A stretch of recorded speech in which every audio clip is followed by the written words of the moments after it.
don't usually start my videos with an apology. I have been avoiding making an actual video about this movie for a long time. Mostly because I have a lot of strong feelings towards this movie that a lot of people feel are not really warranted. So I just want to say in advance, I don't hate Frozen. In fact, if anything, I really, really, really want to like Frozen, and I understand why a lot of people do. And with the second movie now out and getting some pretty mediocre to poor reviews, I felt like now is just the time. It's the time to get some things off my chest and finally talk about this movie. So, here we go.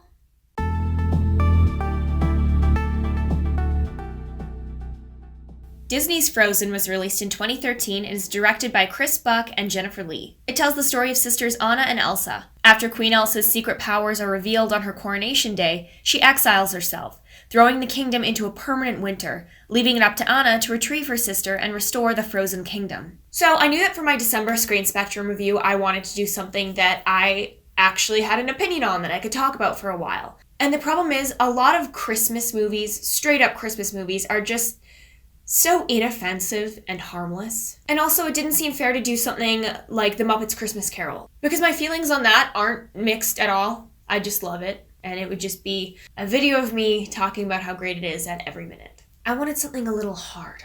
So I was coming off of a Disney Plus binge, and I was craving something a little familiar to put me in the wintry mood. And I found myself, oddly enough, craving a little Frozen, which is weird. Because if you remember from my movie Deal Breakers video I did a while back, I was not really a big fan of this movie. I think it had the potential to be probably one of my favorite Disney movies of all time, and I just felt let down by it. You know, it's been a few years since it first came out. I had seen it a handful of times afterward, and quite frankly, every time I watched it, it just made me unnecessarily angry. So naturally, I put it aside for a bit and didn't really watch it, didn't really subscribe to it.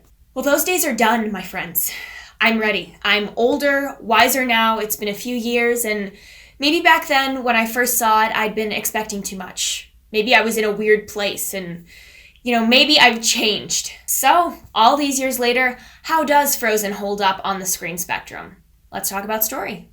Our story opens on the ice gatherers of Arendelle, drawing us in with a beautiful chant and giving us a peek into our characters as children. Princesses Anna and Elsa have a childhood full of magic and friendship, but Anna is accidentally hurt by Elsa's powers, and Elsa is forced to avoid all magic. She's left with the advice to bottle up her emotions and the wisdom that love, not fear, will thaw a frozen heart. Many years later, the sisters have grown apart. After the loss of their parents, Elsa is taking her place as queen when her powers are accidentally revealed on the day of her coronation. Elsa flees, but not before her rampant fear plunges the kingdom into a magical, unseasonal winter. With the kingdom frozen, it's up to Anna to bring her sister back, leaving a newfound love in charge and meeting some new friends along the way.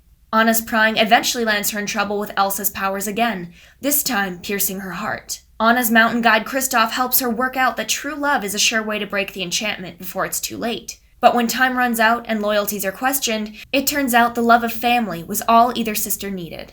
That story itself sounds very touching, compelling, and really fresh for Disney. You have an exiled queen. You got family issues. You got a treacherous enchantment and a journey into the wild. And I mean it, it's been a few years since I saw this movie, so I was going into this with relatively fresh eyes. And like I said, despite any feelings I had towards my first watch of this movie, I was really craving Arendelle. I really wanted to return to this world. The ice gatherers chanting their song and getting a peek into Anna and Elsa and how they play together as children and that magic and enchantment, it really sucked me in. Could it be that all those years ago I had misjudged this movie? Well, at about the 15-minute mark, I remembered what had disappointed me in the first place. The songs. The plentiful and jarring songs. Now hear me out. The songs are undeniably good and the music is beautiful.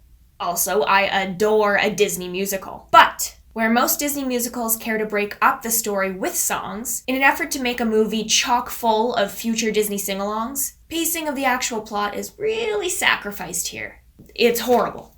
I think the pacing is horrible. And I know what everybody's gonna say, it's a kids movie. The songs are meant to keep kids entertained, and kids movies have to be fast-paced to hold their interest.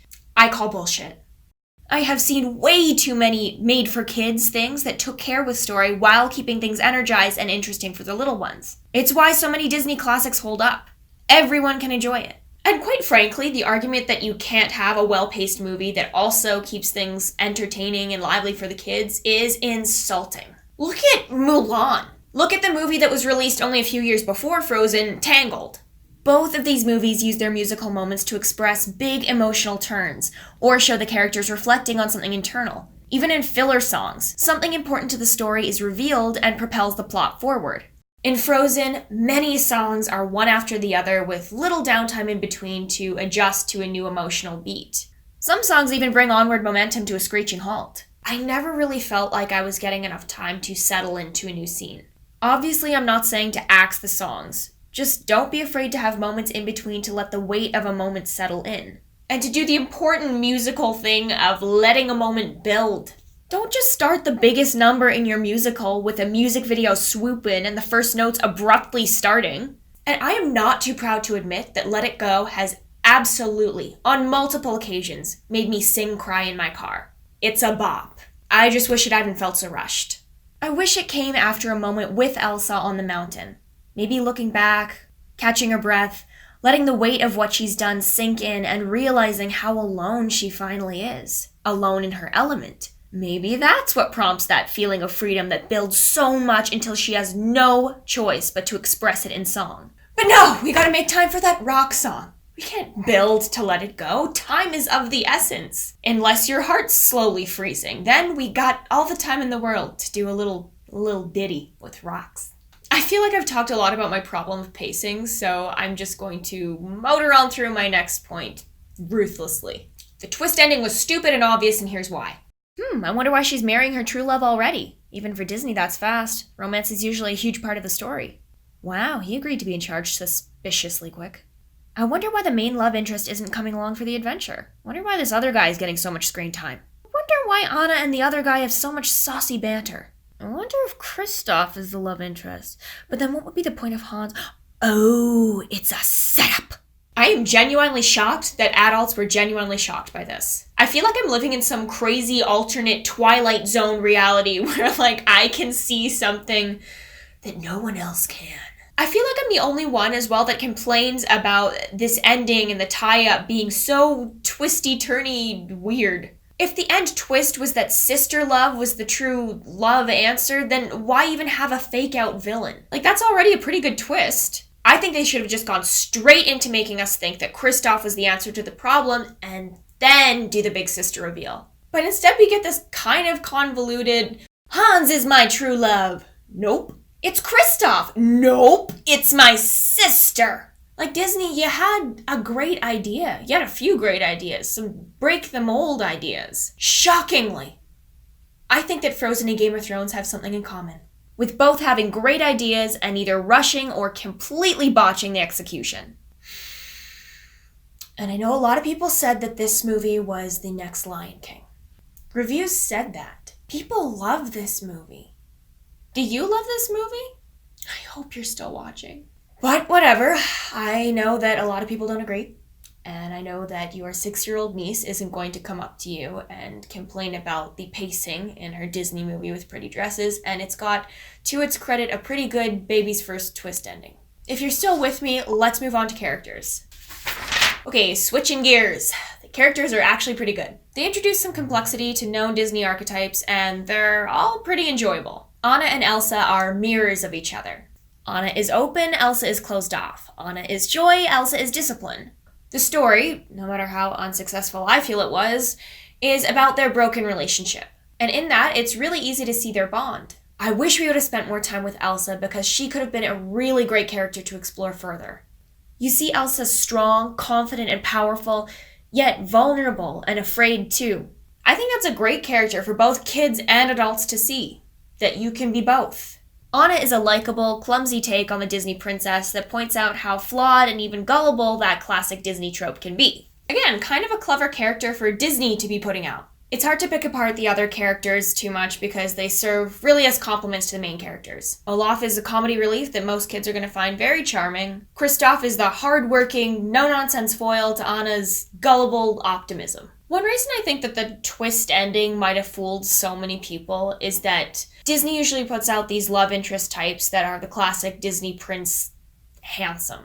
And it seems like they really took care in the design of Kristoff to make him seem like the average, everyday guy. Put that in contrast to Hans, who could have been seen as the more classic Disney prince archetype, might have thrown a few people off. The characters themselves are enjoyable, and it's just a shame that the story doesn't lend itself to more moments with them interacting as much as it does the songs. So how do I feel about the characters in general? It's complicated. I see how likable they are, and I see the struggles they're going through, and I see the potential that they have. But again, I feel like the plot just really didn't allow these characters to shine or even interact that much. I know the whole idea is that Elsa exiles herself and she's separated from Anna intentionally to separate herself from anyone that she could potentially hurt. But in doing that, you kind of just leave the plot with Anna and Kristoff, and they're kind of cute together, I guess, but was that the point of your movie? At least the bones are there. As for the tone, I think Frozen has got a few things working for it. There was a reason I was craving to watch this movie again. It's got a great winter vibe and highlighting the beauty of winter and just making you feel kind of cold, but in a good way. One thing that I really liked about this movie was that it reminded me of older Disney movies where each film would try to emulate a specific cultural style. Disney, for the past few years, has been doing this one very specific style in its character design. They still really look beautiful, but everything is very clean, polished, whereas Disney of the past did used to try to distinguish itself with each movie.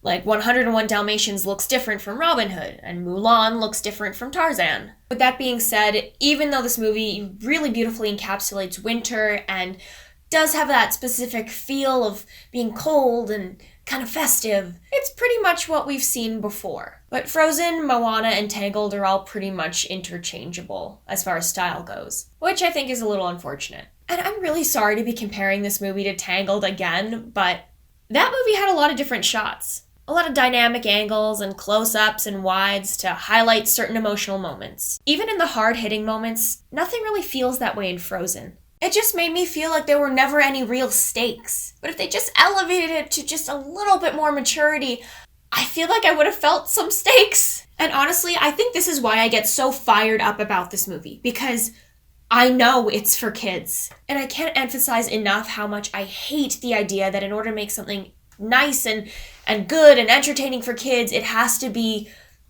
dumbed down or easy or sugar-coated. Like, please don't tell me that a movie should be made for kids and don't think about it too much, because Disney has done it before. This isn't like a new thing, some radical idea that I'm coming up with that's just never gonna happen. And by the way, next Lion King my ass. The next Lion King wasn't even the next Lion King. Nothing will be the next Lion King, so never say that again. I'm yelling at you. Let it go. In general, the movie looks beautiful enough, and the songs are brilliant. But The Greatest Showman had some bops, and I'm willing to bet the costumes and design impressed people. Was that movie great? I think a lot of people are blinded by how cool the characters look and how successful the soundtrack was. But to Frozen's credit, there are a couple songs here that exist as perfect little narrative bubbles of atmosphere and emotion, even if they lack the build they deserved and exist in weirdly paced narrative. So why does Frozen fall on the screens better? I'm mad. I'm mad and I'm still disappointed, because I feel like the intention was to return to form for Disney, but at the same time bring classic Disney into the future. I'll say again, it had some break the mold ideas and, some ideas that would edge it up a little bit more. I think this movie could have been a Mulan. I think it could have been a Zootopia. I think what gets me so mad about this movie is that it seems to overshadow a lot of other successes that Disney has had. I think the biggest success with Frozen was its marketability, not necessarily the movie itself. The next Lion King? Somebody wrote that! And I really, really wanted to like this movie. It looked amazing. It had sisters. What if we got in a Disney movie about sisters that didn't suck? with sucky stepsisters like Cinderella's. It could have been so much better because I've seen it before. I was ready. I was ready to be blown away. And I wasn't. Frozen sucks, kids. Merry Christmas. So if you don't believe me how much I really wanted and really tried to like this movie, for someone who claims to not really like Frozen that much, I rep Frozen a lot. I love the dolls. I like going to Toys R Us down the aisles with my sister and just looking at all the outfits they have. I think they're beautiful. Elsa's got great hair. It's just how much people are trying to tell me that it is an endearing Disney classic and how much it overshadows other movies that I feel approach that way more. I'm serious. Give Tangled another watch. I feel like that movie came out at an unfortunate time where Disney was just trying to find its footing again and, you know, make these movies that looked a bit more like Pixar but were more of a harkening back to classic Disney. Like, by the time Frozen came around, we had already had a singing princess movie, and I remember a complaint I kept hearing when Tangled came out was that, you know, oh, it's just another Disney movie about a princess, and I wasn't expecting them to sing. They started singing, and I was kind of like, is this for kids?